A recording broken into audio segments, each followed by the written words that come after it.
Hello, welcome to our program. We're going to be talking about fruits and berries for your home garden. I'm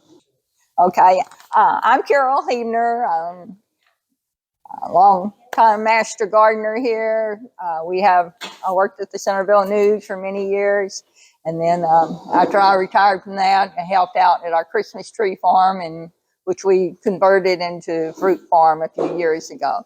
But right now we have pick your own blackberries and some peaches when the weather cooperates. And so anyway, we have a fruit farm. So that's why we're going to be talking about some keys in production of peaches and blackberries and other fruit. One of the things, I'll let you introduce yourself. Do I have to? No. I'm the other half, and believe me, she's the better half. No. But I'm Steve Huebner. We've been here in Leon County quite some time. I was county agent from 1977 to 2004, and I retired. And she joined me about a year later. At that time, we had started our Christmas tree farm. But we have converted to a fruit farm. Christmas trees was great. We had a lot of fun. But it was a lot of work, and it just got to be just too much labor. It was just her and I. But we enjoyed it. Fruit farming is still a lot of work, just a little different kind of work. It's very satisfying producing our fruit. People coming out and picking our fruit. We feel like we're giving them a good experience, but it's a pick your own. But today we're going to try to re-gear ourselves more to a homeowner situation, because we know that's what most of you have. But we're going to start. Carole, you want to just go ahead and start with? Yeah. I'll start with some of the books and so forth. Some books that we've accumulated that you might want to get. There's publications, I believe, back there on the... But some of the books that we've really found helpful, there's one here, it's the Texas Peach Handbook. It's really, really good. It's done by a couple extension specialists, Larry Stein and Jim Calmus. I have one, Growing Grapes in Texas. It doesn't really talk much about muscadines, but just grapes in general. It's pretty good. This is also... It's about gardening. It's a Southern Kitchen Garden from Bill Adams and Thomas LeRoy. And some of y'all have seen Thomas LeRoy at the Bobo's programs. But it has little sections on fruits and vegetables both. But it's got some information. Then Neil Sperry's and Doug Welch's both have books. Somehow I didn't get Doug's book, but Lone Star Gardening. And it has some information on fruit on it as well. In addition to educating yourself on some of the varieties and so forth, and just getting an idea of what growing fruit trees involves, you can read those. But you'll also need tools, pruners. We have Felcos. They're probably some of the best. And you can see they've been used a lot, and their holsters falling apart now. The long-handled loppers. Those Felcos we had them when we started Christmas trees. Yeah, so they're over 20 years old. And all we've done is replace the blades, and they will last. But they're excellent. Also, long-handled loppers, especially the ones that have the hands that you can get bigger limbs. Here's a good pruning saw. It does real well on peach tree limbs that are a little big. Gloves, long cuffed. They're good for working with berries. They have thorns, and I have leather gloves. Also, the nitrite gloves work well. You show them the apron. I'm sorry. You talk about the apron. Oh yeah, when I'm working or tying up vines on my blackberries, I use a carpenter's apron. We both have one. They pretty well stay on us a lot during the year, whether it's growing season or dormant season. We're out there doing something to keep the vines up. Also, we have when I'm tying up vines, we use these little plastic branch locks. You have to order them from an orchard supply. But green tape, green nursery tape works. But if you're just a homeowner, and well, there's also some twisties you can buy from the big box stores. They look like great big pipe cleaners. They're real flexible. They're a little pricey. But one of the best things, takes pantyhose or knee highs, cut about 1 inch thickness crosswise, cut it in half, and you'll have a strip. It's flexible, and you tie your vine up onto your wire or your cattle panel, whatever you're growing it, and don't do it real tight, but it holds real well. It'll last one season, then you can cut it off and throw it in the trash. But anyway, it's real practical. Here's another long handle pruner that we use on the peach trees and plum trees.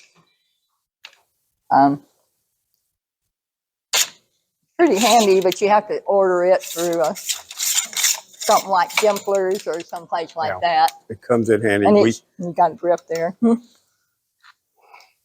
Watch the fan. Watch the fan. Yeah, watch the fan. It may be locked. Oh, is it locked? You don't need one that. That's all right. Anyway, y'all get the idea. Yeah, but it opens and closes, and it also turns at an angle.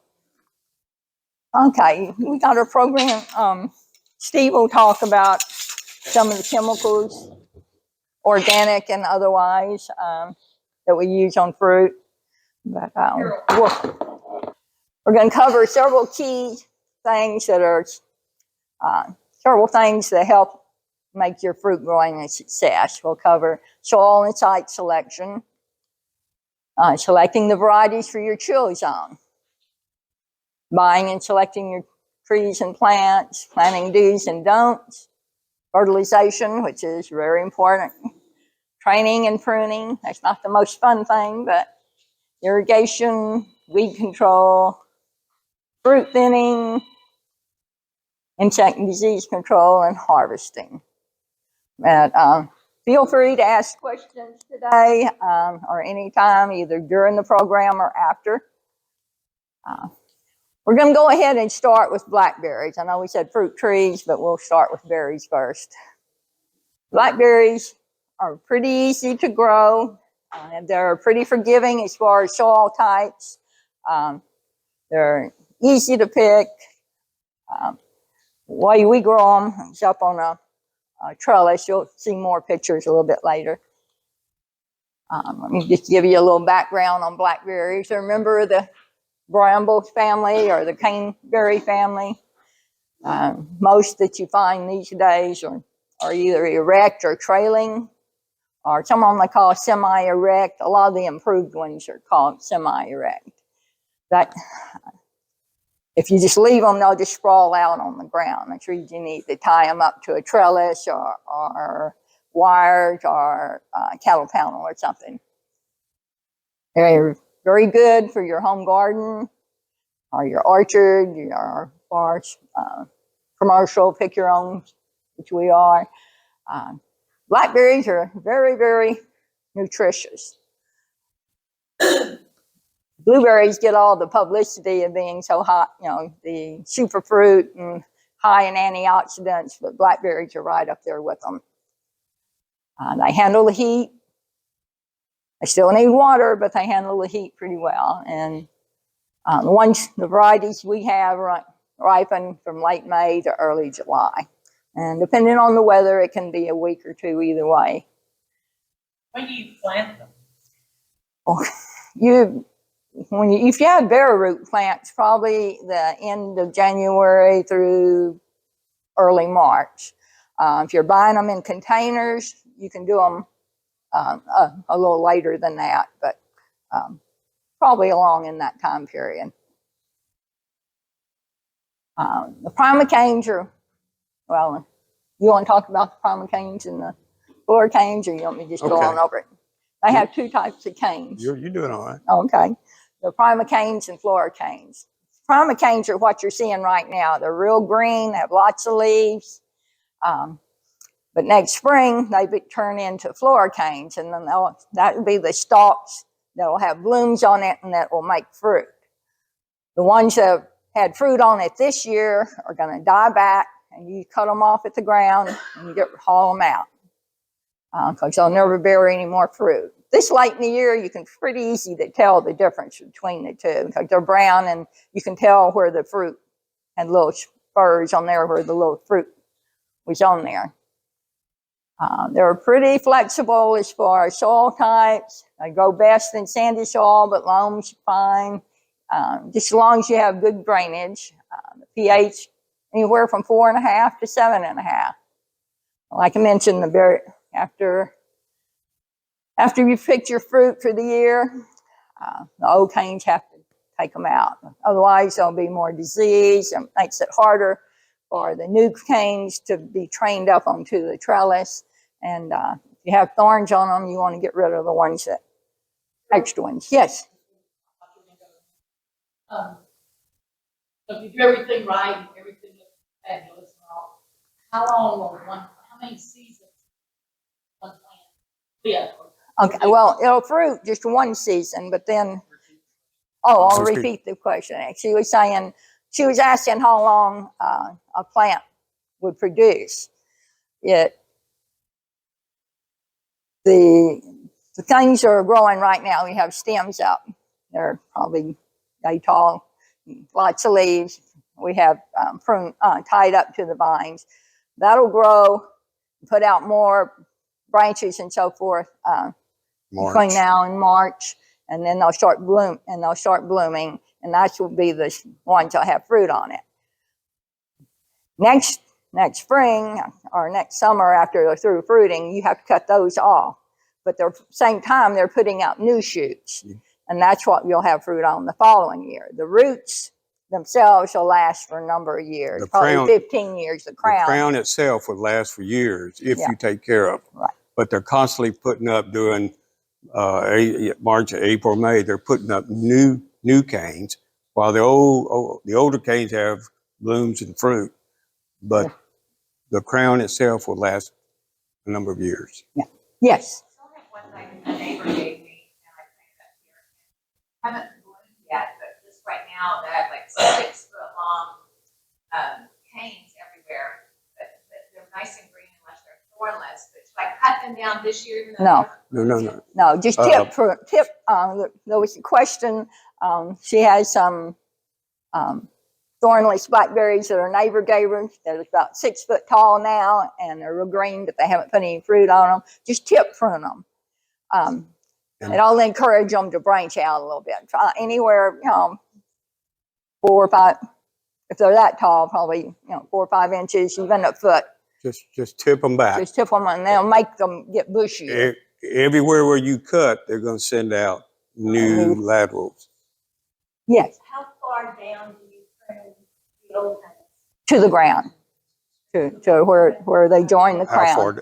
How far down do we prune the old canes? You cut them off at the ground or down at the crown, and take them out and haul them off.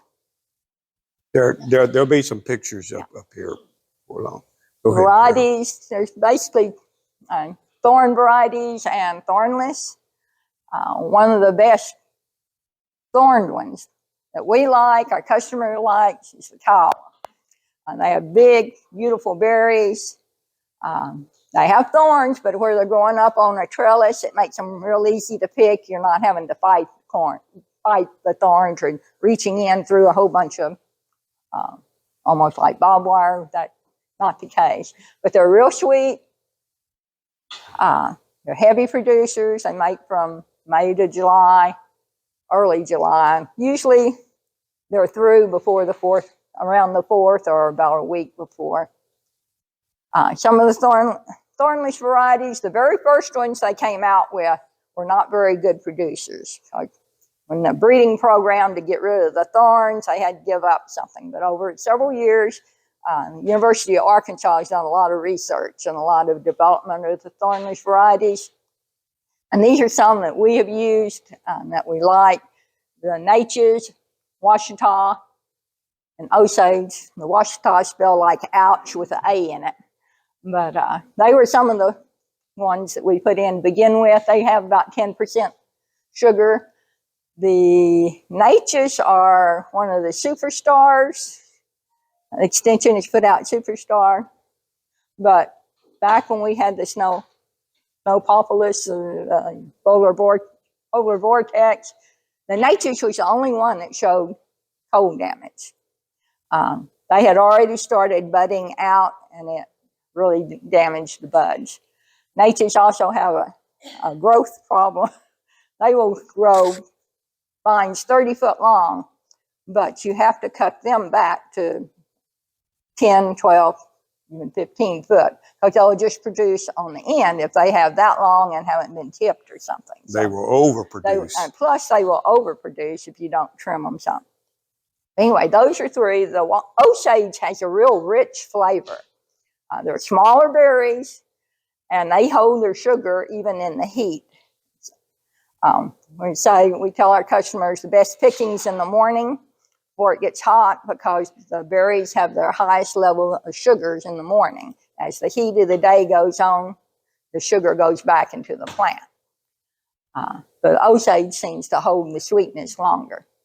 And the newer ones, Caddo and Ponca, are even higher sugar. If I was just growing one plant, one variety, I'd grow Caddo. They are very, very, very vigorous. They're very productive, and it has a wonderful, good-sized berry.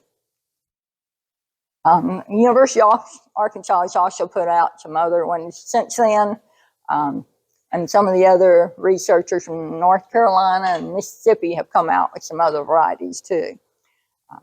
But anyway, here's after I mentioned we're taking out some of the old canes. And at the same time, we're training the new vines up. See the real green ones? Those are some of the new growth that had came on during the growing season. There, see, some have been trimmed and tied up, and the ones behind me are the ones that haven't been. So see, they'll grow out, they'll fall out into the row. Even I'm just out there making sure she's getting it done. These are some young ones. Have been planted a year. See, if you don't tie them up, they kind of want to spread out, but you tie them up. No. We have a 3-wire system, one for the water line, and it's one wire at 3 foot and one at 5 foot. And so we tie the vines up to them. Now we have a system that we use. I get down with my loppers, and I'm taking out the old vines and throwing them out. She's coming in behind me and tying up the green ones. And so that works pretty well for us. So it is a team effort. Here there's some of the young ones tied up fairly early.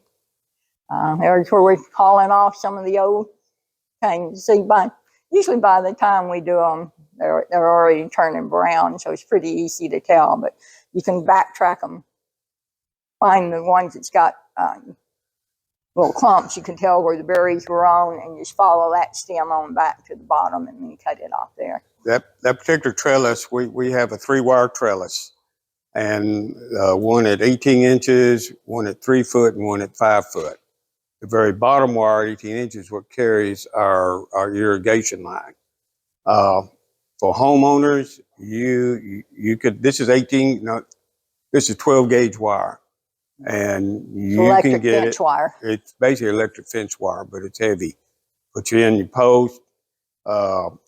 If you just want to grow 15, 20 feet, that's fine. Put you in some end posts, maybe put some T-post in the middle. You can use wire like this, or you can put up a cattle panel. Mm-hmm. I've seen people use cattle panels. They work good. You have to work a little bit more to get them out, but they'll grow good. So you can put up a cattle panel. But that's just a couple of ways that you could grow your trellis. So we don't have hedges. A lot of people come out and they're surprised. All they have to do is walk up and start picking. And so you can do the same thing. It'll make it easy for you to pick your fruit. And people are concerned about snakes. Well, with this kind of system, you just don't have them. It's not a good environment for snakes. Well, you'll usually clean right under Yeah. the irrigation pipe to leave it open. That's what you're wanting to get. Nice thick growth with berries. Now, blackberries, they're ripe when they're black. And shiny black or dull black. The red, they're not raspberries. They'll be hard and they'll be bitter. So don't pick them thinking they're raspberries or not. We'll go over planting. This is using a bare root plant, which we may get through the mail order catalog. You're getting berries. You'll probably either get them in a container or you can order them. But anyway, the basics is still the same. If you have bare root, put them in a bucket that has water and some root stimulator in it, and let them be soaking in that while you're getting your hole ready. And we use Osmocote and Mole Max, one little scoop, smaller scoop for the blackberries, in the bottom of the hole before you do planting. You understand, everybody know what Momax is and what it does. It helps with repelling gophers. It doesn't kill gophers, it just repels them. So they stay away from that root zone. And then that's what you're trying to do. It's very effective. Castor, is it castor beans? It's castor bean oil. It's good. It's a granular product, stinks, but it does a good job of repelling for a while, moles, especially for young moles and gophers. gophers. Now, it doesn't last forever. No. You need to sprinkle some on top. Fertilizing. Well, let me back up. That's using. Do we have another slide in there? Okay. We do on peaches. Anyway, you put the soil in, soak it with water that has a root stimulator in it, pack it down, let it soak in, and then put some more soil in and level it off. Cool. You want to talk about this part? Okay. I know we're going through a lot of information. What we're doing today is a 3-hour program in 1 hour. Okay, so we've had to really leave out a lot. A 3-hour program is what our interns get. But fertilizer, just use a 3:1:2 ratio, 16:5:10, 15:5:10, 16:6:12. And you don't need much, just a couple, when they're young, just a couple ounces, and wait till they get leaves on them. Let them be starting to grow in March, but sprinkle it away from the plant. Get out away from it several inches and then sprinkle a little bit around them. If you get too much right around the plant, you are going to burn it. But a couple ounces to start with, then by June, you could probably double that, but again, spread it around the plant. And if you can water it in, that's fine. If you have to wait for a rain, then that's what you have to do. Weed control, try to do good weed control before you plant. Get rid of all your Bermuda grass and that sort of thing. Whatever you do, do not use Roundup, not around blackberries. Because if you happen to hit a little plant, blackberries will send up other plants. And if you start using Roundup around them, it hits those other plants, it'll translocate down, it'll kill the main plant. So, or if you get any on the leaf. So it is susceptible to Roundup, so don't use it. Instead, use, you can get an organic 20% vinegar that will burn the grasses down around it. It's not going to kill it, but it will burn it. There is a product called Scythe. You can get that at garden centers. We have to order it online from Do Your Own Pest Control. And but Scythe is a paragonic acid, and all it does is burn. It doesn't operate like Roundup does. But don't use Roundup around blackberries or blueberries either. We already talked about 3-wire system, insect and disease control. We'll talk a little bit. We don't really have time to get in a lot. Irrigation is important. I don't care if you just have 4 or 5 plants or you grow, 100-foot row. Be prepared to water. Have something in place or know what you're going to do. Harvesting and storage. We'll mention some on that later. Yeah. Okay. Mulching, that's good for weed control. If you can get some, pine bark mulch is best if you can use that, or even hardwood mulch. We've used both, but if you mulch them good, it really does them. They just do better. And you have to have pollinators. Blackberry producers, blueberry producers, we're big on pollinators. We have to have them. So we're not organic, but we're very careful about what we use, particularly during the bloom season. And we try not to use any sprays during bloom season, but we want our friends to be there and to come back. But to order to have a crop of blackberries or blueberries, you've got to have bees, bumblebees, wasps, believe it or not, wasps are pollinators. Of course, your butterflies. Mm-hmm. So do whatever you need to do to encourage them to come in, because they will allow you to have a good crop, and that's what you're looking for. You want to say anything? We're talking about harvesting again. So you pick the black ones. If they have a little bit of red on them, some of the drupelets, they'll just be a little tart, but they're fine for eating or cooking with. Don't pick them red like that. They're not going to ripen anymore. Yeah. After you pick it. Some of those that may have a little bit of red may go ahead and turn dark after you've picked it, and by the time you get home. But for the most part, you want them all black. Storage, don't get them in the cooler or refrigerator after you pick them, because they're going to be hot. Don't come pick berries and then go to a movie in Bryan or something and leave them in your bag on the floorboard of the car, because you'll either have juice or you'll have wine by the time you get out there. And people that come very far, we encourage them to bring an ice chest with some ice in it to help keep them cool. Okay. Like I said, kids love to pick them. Yeah.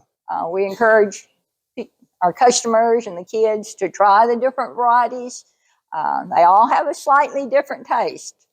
And we say we don't weigh the kids before and after, or the adults either. We encourage you to try them. Okay. Let me talk about after you've picked your berries, there's lots of things you can use them for: cobblers, pies, jelly, jams, syrup. But you can also wash them and freeze them. There's 2 ways to freeze them. One, if you know you're going to be using them for a cobbler, just wash them, let them drain a little bit, and just put them directly in a Ziploc bag. But the other way is go ahead and wash them, let them dry, spread them out on a cookie sheet, and then freeze them. And after they're frozen, put them in the Ziploc bag. They don't stick together.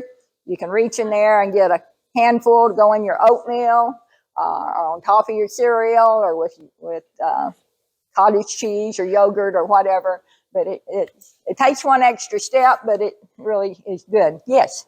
If you put them in a Ziploc bag, which I've done, how long can you leave them frozen? Usually, she asked after you freeze fruit, the blackberries, how long will they last? They keep 1 year for sure. A couple years, they'll lose a little bit of quality. We've tried some that, it's longer than that, but just taste of them first. If it's been in there a couple years, just take one out and taste of it. We're going to go ahead and move to peaches. Yes. I know we're moving fast. If you have a question on blackberries, we'll try to answer it or talk to us after the program. Peaches, who doesn't like a peach? We all like peaches. Yes, sir. Growing those vines, what are you doing? The blackberry vine. The blackberries from, Or the question is, do we grow the blackberry vines from seed or from plants? We use plants. We purchase plants that, you know, they're only about maybe 6, 8 inches. They have roots, of course, and good roots. and that's what we plant. You can buy them as cuttings. You can buy cuttings, but we didn't have as much success with cuttings as we did with plants. Yeah, we bought some, first year we bought some root cut. They call root cuttings. They look like they're a little piece of pencil about that long, just bare, and you plant them and the vines come out. They told us they had about a 66% success rate or Cuttings. with the root cuttings. We got like 30, 34, 35%. So even though they were cheaper, where you didn't get but 1 out of 3, by the time you put all that price together, the root ones, the actual plants came out to be better. Sir? Can you dig them out and replant them? Yes. Yes. Yes. You can also take some. You can take some vines and stick them. You know, if you've got a long vine, if you stick it in the ground and cover it with some dirt, give it a chance to root, you can plant those. Okay, peaches. Peaches. We need some full. We need some full sun, well-drained soils, and in order to decide whether you got well-drained soil, there is a test that you can perform. You can do it yourself. Find out. It's called percolation test. I don't know whether it's. Yeah, there's a slide for it later. There is a slide for that later. Average chill hours for this area is 700 hours because you need to buy peach trees and even plum trees that fit your chill hour area. A chill hour is an hour of temperature 45 degrees or below. I haven't even started yet. We've had a light freeze out at our place, but I won't start my chill hour count until we have another good freeze. And then I keep track of that. But that's what a chill hour is, and they're important when you go to picking varieties. Between November 23 and mid-February of this year, we had 887 chill hours. So we were okay. For blackberries, you only need about 400 hours.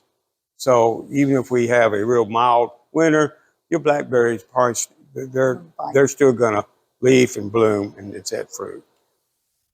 Peach trees is different. So select varieties with a requirement of somewhere between 600 and 800 hours. That's just kind of a rule of thumb. You may have some with 900 hours. You may have a variety maybe has only 500 hours, but try to stay within that range. The percolation test. It's best to do it while you got moisture in your soil. Don't do it when we're in a drought because it won't matter where you are, that water's gone. All right, so do it when you got some moisture so you get a truer test of whether your soil is going to be okay or not for planting fruit trees. Post-hole digger, dig it to about 30 inches deep, have your 5 gallons of water ready, and pour that 5 gallons of water in, and then go check that hole again after 24 hours. If it's completely gone, then you've got great drainage. Shouldn't be any problem planting fruit trees. If not, if it's not completely drained after 48 hours, don't plant there. Now during dry weather drought, it still would probably drain, but during a normal year with normal, whatever normal is, but usually if it hadn't left after 48 hours, I'd try to move it someplace else, or you may have to build a berm. That is a berm maybe 12, 16 inches tall before you plant your tree, so you have some drainage for the root. Peach tree roots they just don't like a lot of wetness. They will not do well. Okay, Carol. Go ahead. Okay, quickly plant them, and a lot of your literature is going to have a lot of this in it. So I'm going to go through it kind of quickly. Plant your trees about 18 foot apart. these trees will grow out. And even if you're pruning back, we had our rows about 24 foot apart. But in a home environment, just make sure they're about 18 foot apart and away from the house. Don't get them too close to your house or too close to another type tree. Yeah, be careful with your shade trees. And remember, those oak trees going to grow quite a bit. So don't plant it just right on the edge of that oak, because it's going to keep growing and it'll be shading your peach tree before long. Varieties, we have cling and freestone. Carole usually goes into some things on that as far as the difference. Okay, the freestone, most terms have to do with how the flesh of the peach is attached to the seed. A clingstone, even when it's fully ripe, it's still stuck to that seed. And you'll have to use a knife and cut it off of the seed, or cut little wedges and pry it off. The freestone, you can, when it's ripe, you can cut that peach in half and just twist it, and one half will come completely away from the peach, and just pull the other seed out. They have some that they call semi-cling and semi-free. There's not a whole lot of difference between them. You still pretty well have to cut it off the seed. Yes? What's the advantage to having the cling? I mean, wouldn't you want to all have freestone? Yeah, it would be nice if they did, but Repeat the question. Oh, what was asked, why would we even want clingstones? The early varieties, a lot of them are clingstone. The June Gold, Spring Gold, Flavor Rich, all of them have clingstone. So if you want an early peach before anybody else has a peach, it's going to be a clingstone. But they taste good. Some of them taste good. I guess that's the peach handout has a lot of the varieties. It tells whether they're a clingstone or freestone, when they should be getting ripe and that sort. Also keep in mind when the peaches will ripen. Yeah, also keep in mind when the peach is going to ripen. You don't want, if you've got 6 or 8 trees, you don't want all 8 of them coming off ripe at the same time, or you'll be overwhelmed with that many peaches at one time. It'd be nice if you have some that are ripened early, some in mid-season, and some toward the end. Of course, you'll have neighbors watching your trees the whole time. So, and coons and possums. Yeah, all the critters. Okay, the early season usually ripens from mid-May to mid-June. Some of the varieties are that we've used are Flavor Rich. It's a cling. Keep going on down. Regal, that's it's a semi-cling, but it's a little bit looser. It's a good peach. You can find them. Gala. And some of these, the ones that say Tex over there, they're lower chill hours. If you want to hedge a little bit and plant a lower chill hour peach, go ahead. Of those, I really like the Texas Prince. Tex France, Bobo's carries it even. It's freestone. The disadvantage of these low chill hour peaches, they're likely to come out and bloom before your last chilling freeze. And that will always be a risk. So that's a risk. But if you get a year that you don't have a lot of chill hours, those may make when the others don't. Carolina Bells, a white peach, is really, really juicy and free. But they're hard to find. They're hard to find. You have to find a nursery from Tennessee or somewhere to get them, to order them from. The mid to late seasons, like I said, mid-June to mid-July, Harvester, that's probably my favorite peach. It's very consistent. It's juicy, nice big peach with some red blush to it. It's a good peach to have. Bounty makes a bigger peach, but they don't produce as many. Red Globe. Pretty good peach. It's a good peach, but Red Skin, it's even late, the later part of the mid-season. A good sized peach. But it's a good peach. Majestic's another large peach. You don't find it too often, but it's a good peach. But it's got higher chill hours. A&M and some of the other places have come out with some new varieties. just don't go overboard on them. Don't plant a whole bunch of them until you know where it really works for your area. We get our trees bare root, and if you order them from a nursery out of state or somewhere, you'll get them in a box, bare rooted with damp hay or whatever around it. But if you've got several and you can't plant them right away, we call this healing them in. You cut a trench with a slight angle, and you're going to line them up there and put soil over the roots and water them in. And you can hold them there until you're ready to plant them in a few days or a week or something like that. Don't do it long term, but it's better than leaving them in the box. Let them dry out. Obviously, if you have containers, you don't have to worry about this. Get them in containers. But even if you have them in containers, if you're expecting a real bad freeze and you haven't gotten them in, get them indoors. So put them in your garage. Keep them out of real severe cold, though, even if they're in containers, and keep them watered. Mm-hmm. That wet soil will hold more heat.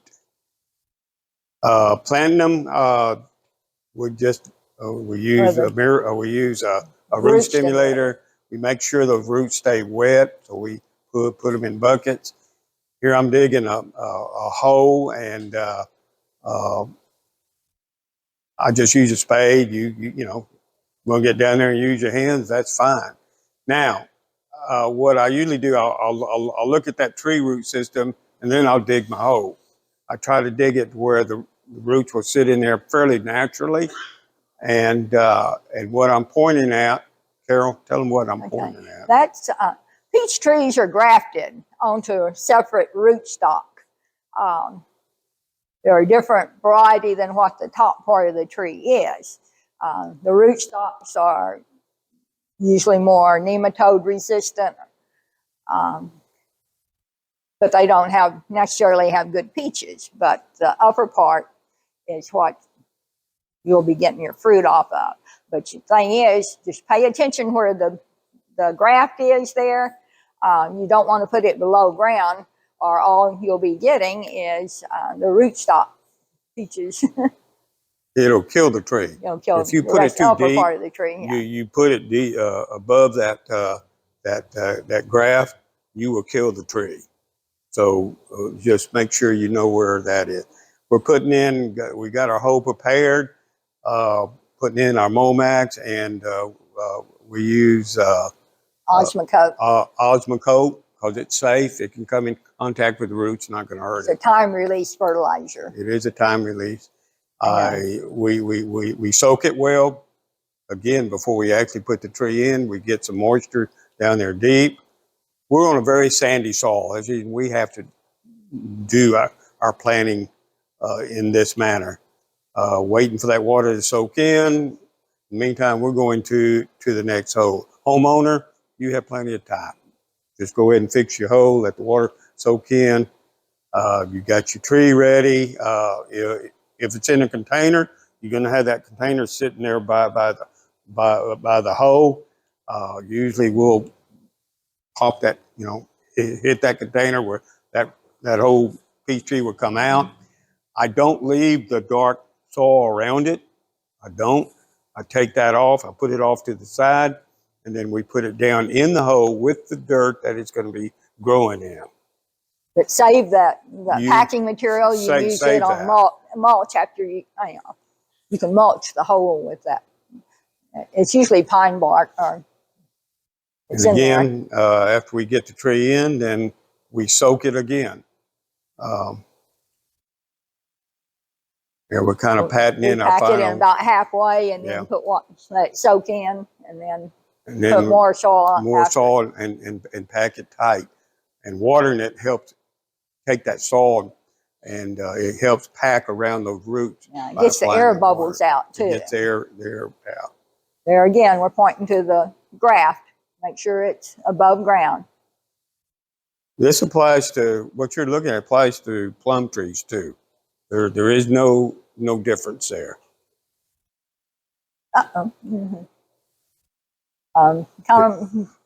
make a well around the tree Did I miss to help the slide? hold the water. Yeah, okay. Okay, yeah. We do have, we just use a well to begin with. We'll just add water to it. You notice that tree still has all of its limbs. So now it's time to do something that people just hate to do, particularly when you're paying 35, 40 bucks for a tree. That's not what we paid, but anyway, that's what you'll pay now.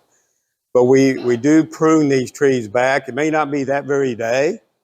It may be a week before I get back to it, and it doesn't matter. But when those trees are dug, even trees in containers, they're dug. They leave part of that root system. It doesn't have all the root system that it originally had. So you have to make up for that to help that tree be able to take off growing. And so to do that, you got to compensate. So you got to take some top back. And here I got a 24-inch stick maybe. Yeah, And that helps me decide where to start making my cuts. you want your buds above of Yeah. your branches coming out Above that 24 above that inches. 24 inches. And so here I've started to make a few cuts. You notice there's buds down below, and that's what I want to leave. Now these are probably 3, 4, about Yeah. 4 foot Yeah. tall tree, 3 and 4 foot tall. Oftentimes when you go to the nursery and you buy your tree, they may be 5 or 6 foot. Or taller. And so you cut them back a little differently. Yeah. You'll go ahead and take out your central leader and cut it back at least a third. Half is better. But you can tip prune back. you can tip prune the side. But all the big branches side back. limbs, you don't have to take them all out completely. Just tip them back. Make sure you have some But buds. make sure you have buds. Buds on those limbs. Where Look you and make sure you have buds below where you're going to cut. like I said, these are bare root. It's going to look different than what you'll have. See that? That's what it looks like. So yeah, there's my expensive tree. But I guarantee you that little tree there will catch up with a tree that was 5 foot when you put it in. It'll catch up If and you want surpass to it. take care of it, yeah. Yes, ma'am. No, it's all What right. you took off of that tree, can you plant it? No, the question was what I pruned off the tree. Can I plant it? No, ma'am. No, ma'am. Because you want the other roots to give it more vigor. No, but you won't know the tops. Yeah, Yeah. yeah, Could you plant it? yeah. I Yeah. know No, it's not. during the growing season, like in the spring, if I'm pruning my big tree, for instance, My I can big- take the cuttings off of my big Yes, Yes, that big you tree. can. Yeah. Yeah. But- These are gonna be kind of Yeah, Yeah. but peach tree or plum tree, not Yeah, generally. same. I'm not saying it impossible, but not. Same thing.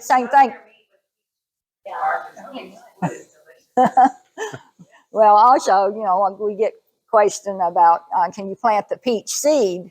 If you've found a peach you really like, can you plant that and get that same tree? You're not necessarily going to get You're not going to get that For one variety. thing, you don't have the root vigor, but the variety with the hybrids, you may not get the same thing. Yes, ma'am. When do you plant your peach? Anywhere from the end of December through early February. Maybe even later.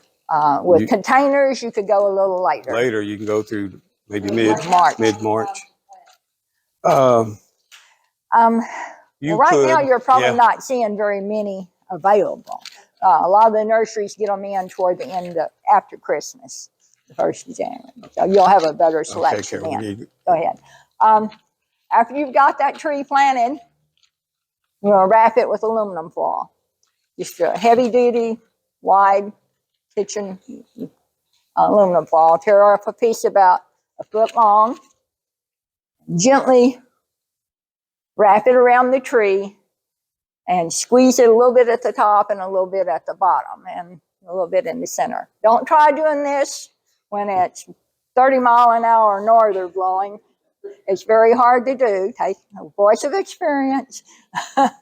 And again, you don't have to do it the day you plan. If you go on out, a few days later or a week later, whatever. But go ahead. This is why you do it. It helps prevent sun scald. During the winter, the sun is shining on that bark, and it gets, if it's cold outside, even if the sun's shining, that bark's going to warm up that one side of the tree, and there's a chance that bark's going to split. By using the fall, it reflects some of that heat and kind of balances out the temperature on that young trunk. It also helps keep the rabbits from chewing on it. The water sprouts, which are little shoots coming up from the roots, are some of the little buds down low, below the graft. Below the graft. It keeps them from growing. Yeah, or if they do come out, they'll be real weak, and you can just take the fall off and prune them off and put the fall back. Don't be surprised after the norther. It may blow off, but just pick it back up, wrap it back around. Don't let the fall go below the soil line. Make sure it's above the soil line, because if it goes below and it's scrunched tight, you may not see it when you take the fall off. And if it's still there, it can restrict the growth of the trunk. Protect the trunk from herbicide damage. If you are using Roundup around peach trees, which you can do, just have to be careful, then it protects that young tree.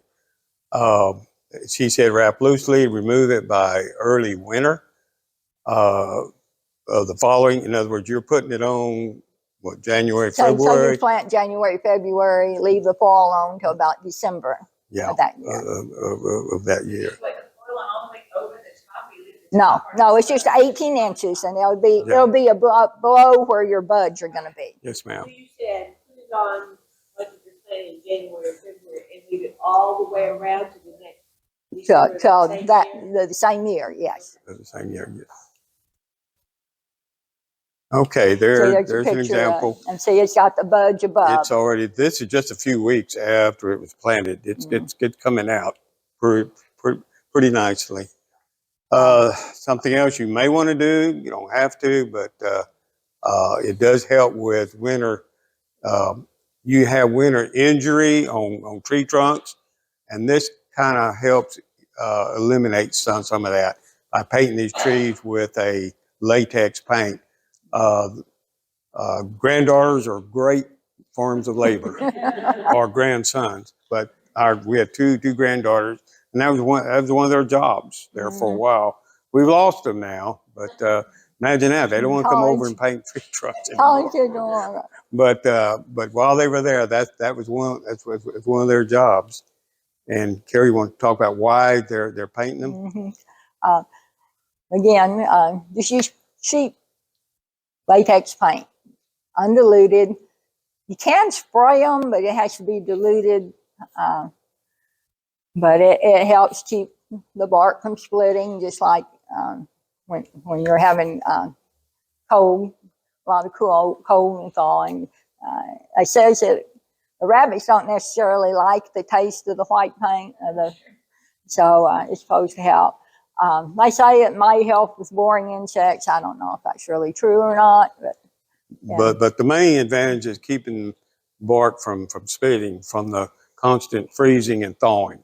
And the latex is flexible enough as the bark grows, it will split itself, and you can repaint it next year, the year, whatever. Yes, ma'am.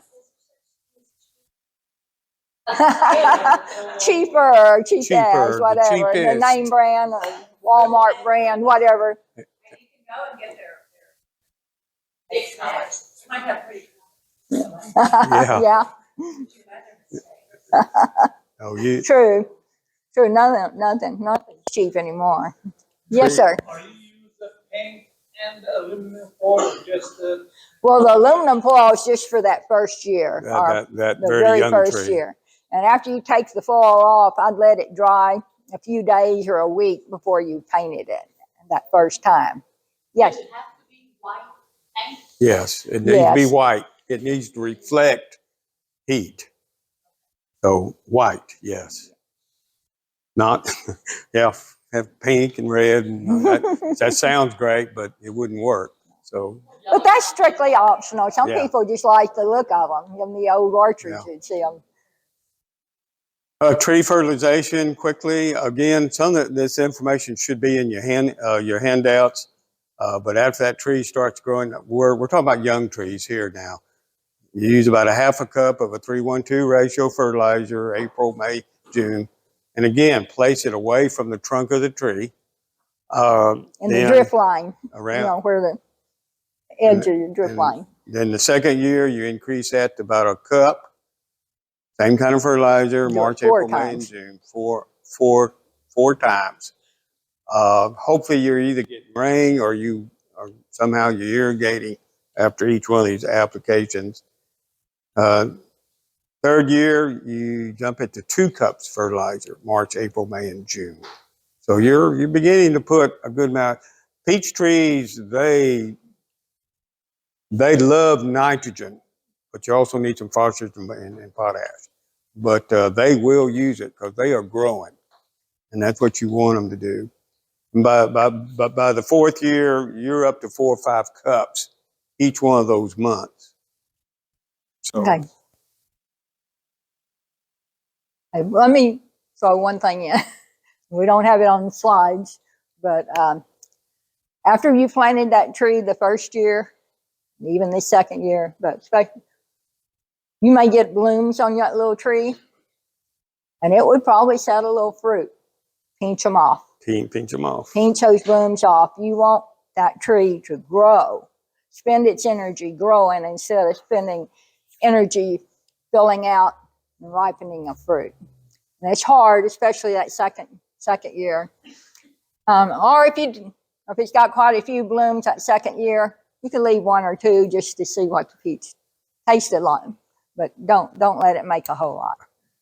And we did mention this. That goes for blackberries too.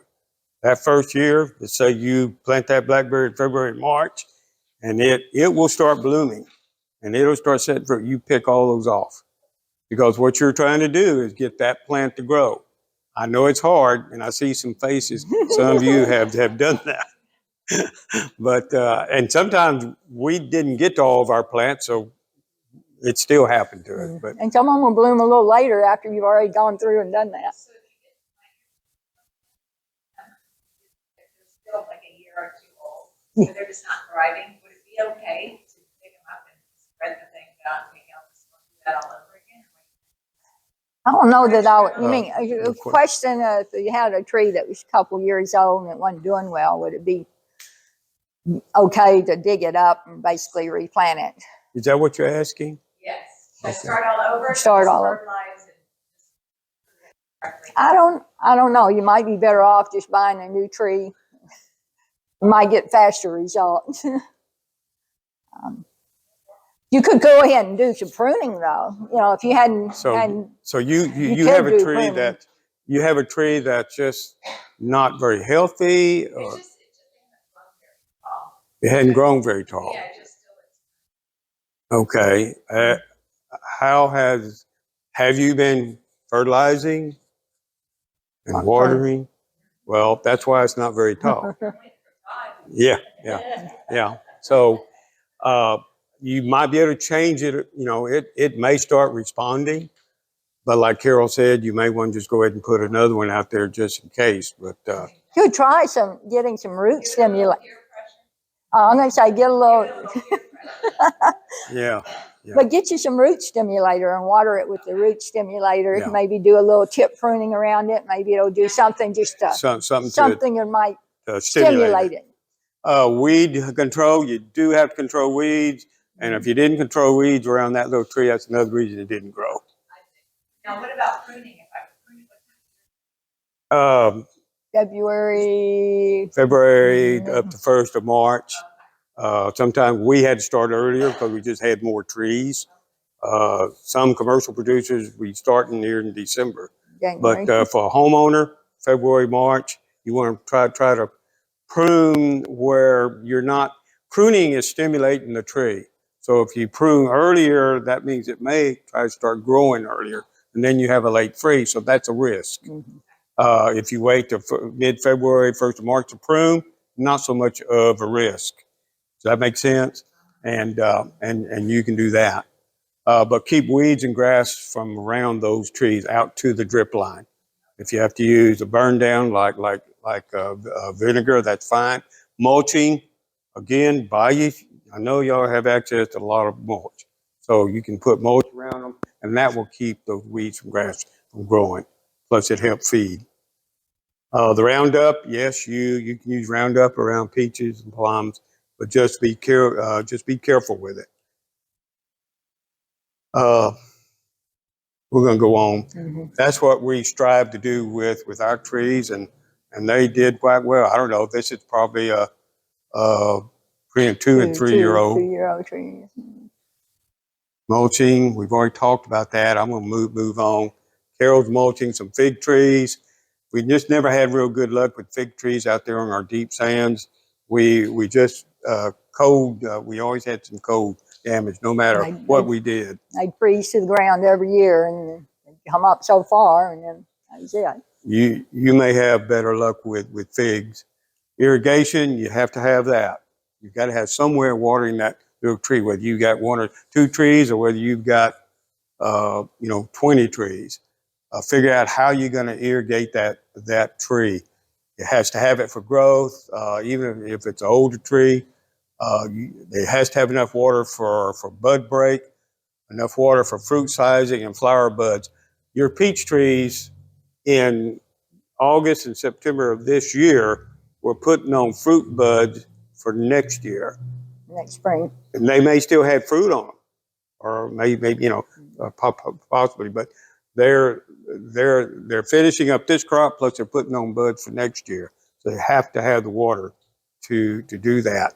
If we get in a drought, we can't water, and we've experienced this, then our flowering is just not nearly as good the next year. Fruit sizing and ripening, it's got to have water for that. Food storage for the tree. We try to keep the leaves on our trees as long as we can.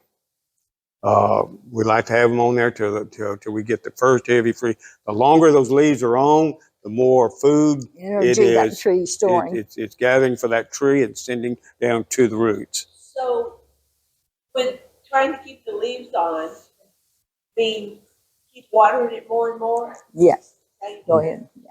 Even though it doesn't have fruit on it, it still needs to be watered. Yeah, because it's making those buds for next year. You still need to water them. A lot of people, oftentimes, they get through picking their peaches and then they just quit watering, and that's a mistake. Drip systems. I'm not going to go into a lot on that.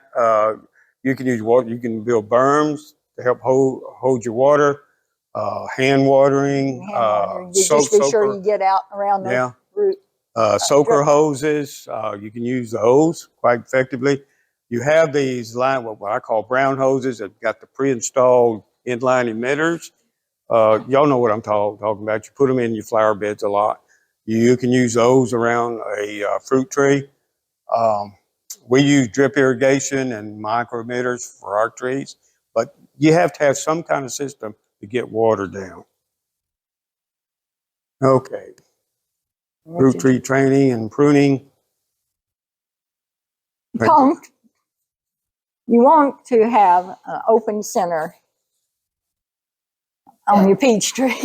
No, we're not away from the camera. Think of an upside down umbrella. Kind of ideally, you would like your tree shaped like that. You want sunlight to be able to get into the middle of the tree. That's what's going to encourage it to put on fruit buds and fruit blooms.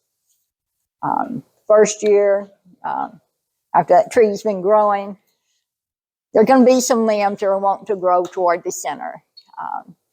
Take those out. Anything that's don't memorize this. Again, it's in your literature. You should be able to go back and review the pruning process and why and where. We've got some slides. Mm-hmm. Even during the summer, we've had to go in and prune back some limbs because they grew so much.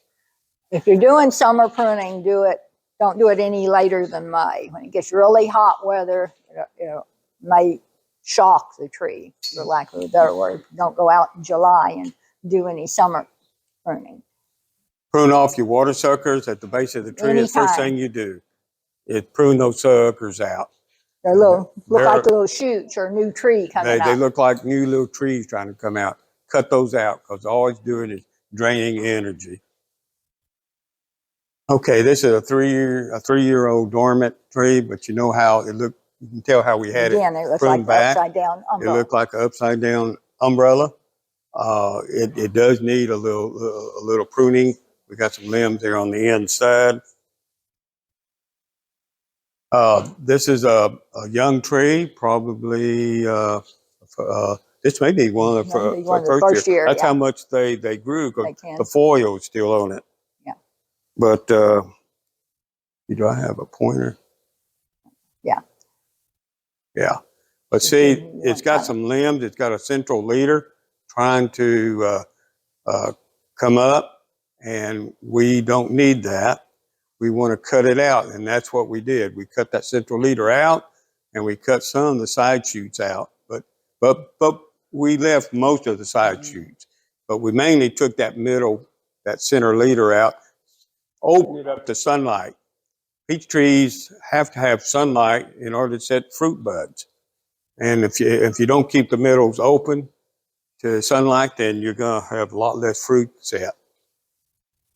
But basically, that's what you're aiming for there. You can tell the trees have been pruned. Probably could use some more. You never prune enough. Y'all probably think you prune too much if you get one limb out, but you're trying to maintain a tree height of about 8 foot. You don't want to be climbing ladders, getting your peaches out. So just keep them pruned back. Thinning fruit. Okay, you got all this bloom. You got lots of peaches on your tree. Y'all not gonna like this part either. So. But it's It's like very Carole said, it's very difficult to do particularly for homeowners. After you've been in it for a business, not so much. I don't have any problem thinning fruit. When you're trying to sell a peach, or even if you're a homeowner, you want a nice 2.5, 3-inch peach. And the only way you're going to get that kind of peach is thin off all the excess fruit. You could have 400 peaches that size, or you could have 100, 200 Yeah. nice peaches. Yeah. A mature fruit tree can put on 1,000 fruit. Yes, 1,000. So you can thin a lot of fruit out of a tree, still have a lot of peaches. But it also thinning the fruit also keeps, besides making the peaches larger, and our customers, they're not going to buy little peaches like that. They want these. They want a good 3-inch peach. So we try to thin pretty heavy. It keeps the tree healthier. You try to begin. Oftentimes we didn't get to start this early, 4 to 6 weeks after blooming, because they got a little bitty peach. But oftentimes we waited because we were afraid of a late freeze, and the late freeze is going to do some thinning for us.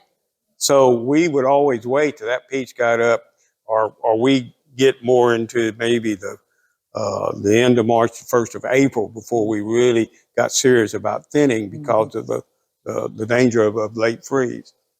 But that was still plenty of time, because those little peaches are still about the size of a dime. Thin them 6 to 8 inches apart. That sounds like a lot. Well, make it as close to 6 as possible. And if you got, I don't know what kind of, that needs thinning, but they waited too long. And so, That's probably gonna break the branch. Yeah, that's the other That's danger. the other thing. I'm glad you brought that. Who said that? That's the other reason for thinning, is to keep your branches from breaking. And we haven't always been good at that. Some years we thin, and we still have so many peaches, we still had some limb damage. And so that's the other On certain reason. varieties, particularly. About like that.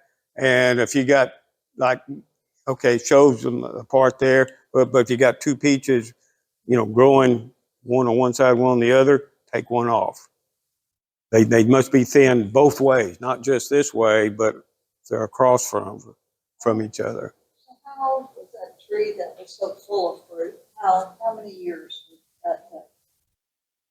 That one, that was the previous, The one that was full of peaches. Oh. You said needed to be thin. the one that needed to be thin, that Oh, wasn't ours. That wasn't our slide, so I don't know how old that tree was. But, It was just but it one was I saw and I probably- liked it. yeah. How long does it take you to You- have your peach tree planted to start getting? Okay, the third year you'll be getting a few, and then you 4 can- years, fourth year on, Yeah. you'll be getting more. Okay, Okay. this is our slide. This is one tree that I thinned. This is just A little lazy. one thinning. One. Okay, And don't look I must down hit when this- you're doing it. Yeah. And so I decided to pile them all up and to demonstrate how many peaches I took off. And yet I still had plenty of peaches left on that tree. You just throw them on the ground or you take them off somewhere? No, I picked them up and Take 'em somewhere else. they take them somewhere.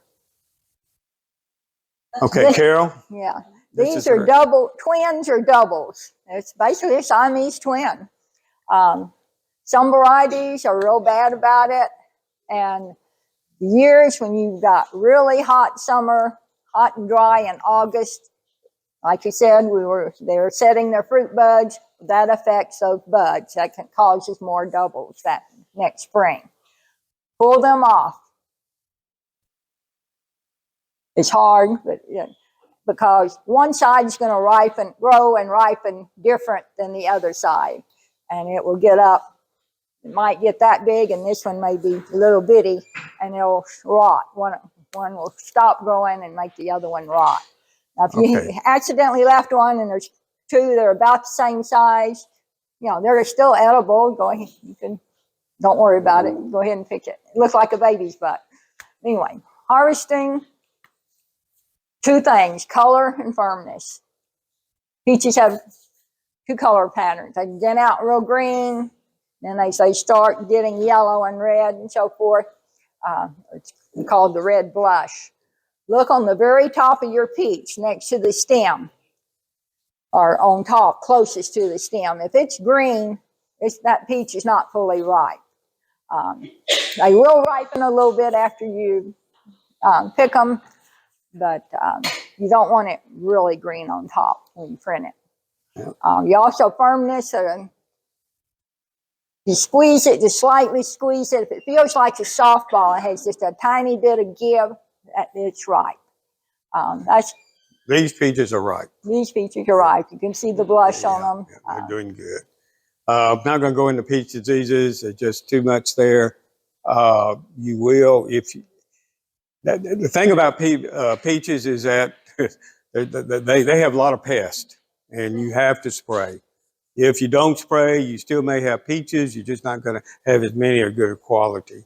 In our business, we had to treat for diseases. Let me talk about split pit. Let's though. talk about split pit right quick, and then we're going to have to wrap this All up. the varieties, it can happen.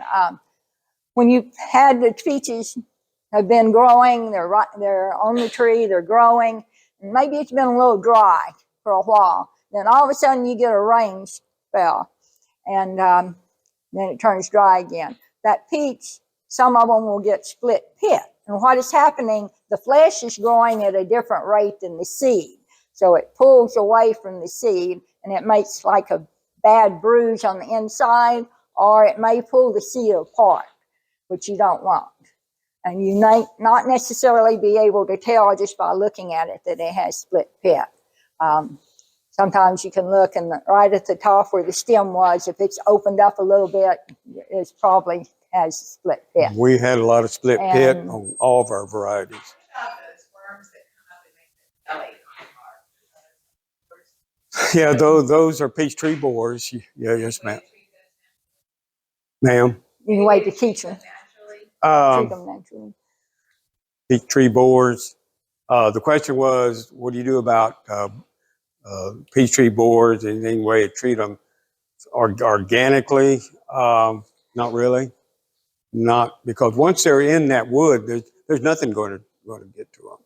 You have to time your spray early in the fall. You could spray your trees, but it's going to take a product, maybe malathion, but from an organic standpoint, not much control there. The only product, and I brought it. There's a product here called Pyganic, and Hyganic, and it's an excellent product. It'll control your stink bugs, leaf-footed bugs on either blackberries or peaches or plums. It is organic. it is an OEMI product, which means I can spray today and harvest tomorrow. I love organic. Do you spray the bark in the tree or soak the ground? No. I'm spraying for blackberries. I'm spraying the whole plant.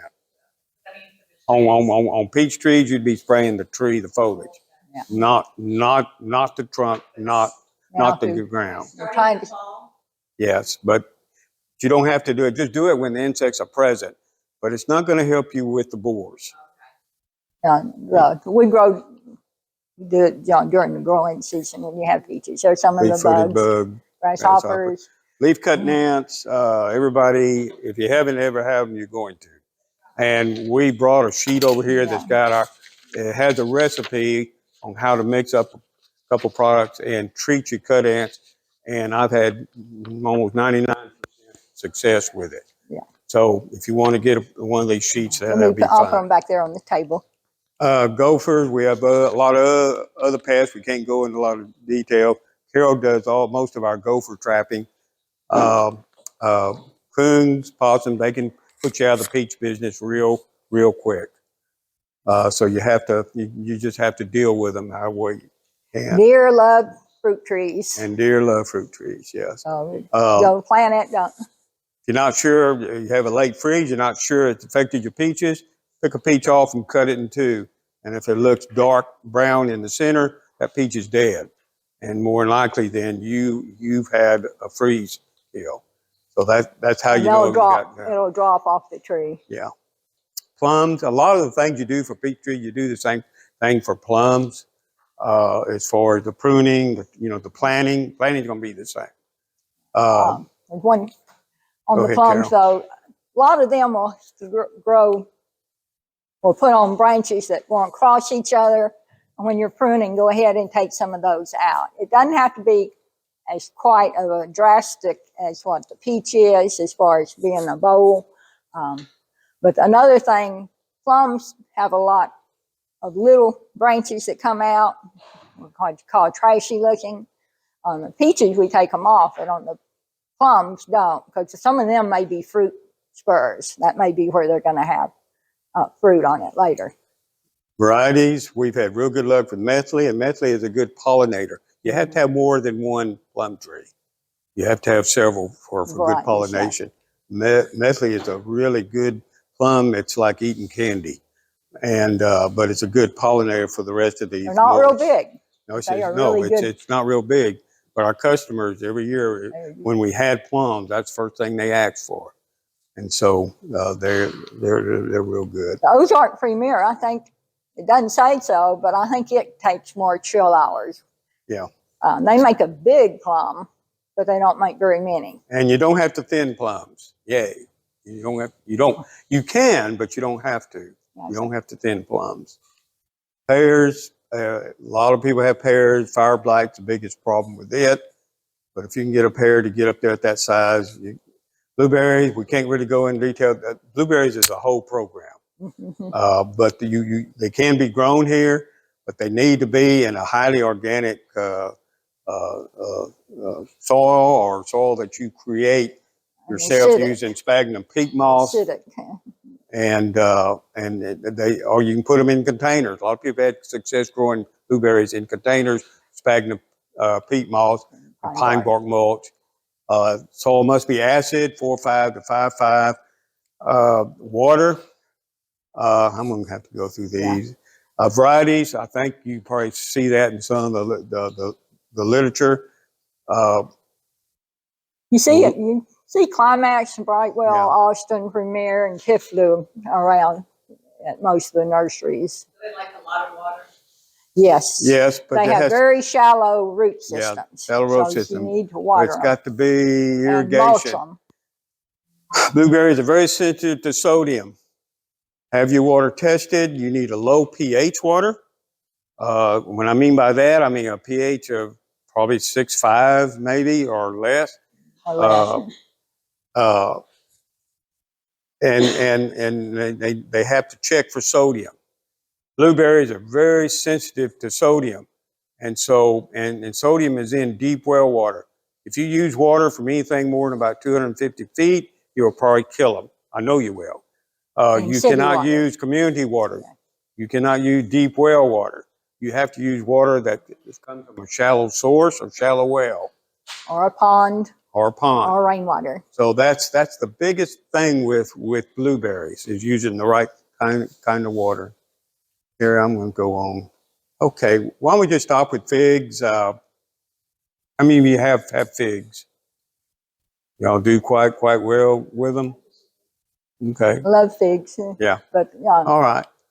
Well, we're going to stop there. And any questions? or we'll be glad to talk to you. Just come on up and we'll try to answer some of your questions. I'll mention some of the other fruits. People asked about apricots and nectarines. Apricots will grow here. The tree will be pretty, but you won't get fruit. Nectarines haven't been real good. Enjoyed it.